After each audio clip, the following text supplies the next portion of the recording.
Hi guys! ఇది ఒక old trend అనమాట. ఇన్‌స్టాగ్రామ్‌లో అప్పట్లో బాగా ట్రెండ్ అయింది ఈ రెసిపీ. యాక్చువల్‌గా అయితే దీన్ని అలపీనోస్‌తో చేస్తారనమాట.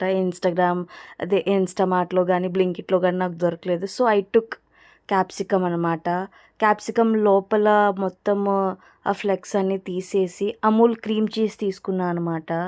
ఆ క్రీమ్ చీజ్ ఫుల్‌గా ఫిల్ చేశాను. నీట్‌గా ఫిల్ చేసిన తర్వాత యాక్చువల్‌గా అయితే దీన్ని టాకీస్‌తో ఫిల్ చేస్తారు. చీజ్ వేసిన తర్వాత. యాజ్ యూజువల్‌గా బ్లింకిట్‌లో గానీ, ఇన్‌స్టామార్ట్‌లో గానీ టాకీస్ కూడా దొరకలేదు. సిమిలర్ ప్రోడక్ట్ ఏంటంటే డొరిటోస్ అనమాట. That too lemon flavour. Lemon ఫ్లేవర్‌తో డొరిటోస్ ట్రై చేశాను. లిటరల్‌గా ఇది మిడ్‌నైట్ స్నాక్ లాగనమాట. నేను ఆఫీస్ నుంచి వచ్చాక ట్రై చేశాను. సూపర్ అని చెప్పలేను గానీ, ఒక్కసారయితే ట్రై చేయొచ్చు. ఎందుకో చాలామంది ట్రై చేసి బెస్ట్, బెస్ట్, బెస్ట్ అన్నారు. But I don't feel like that's best. But ఒక్కసారయితే ఖచ్చితంగా ట్రై చేయండి. టేస్ట్ అయితే చాలా బావుంది. ట్రై చేయొచ్చు. మీలో ఎంతమంది ట్రై చేశారో నాకు కామెంట్ చేయండి. బాయ్.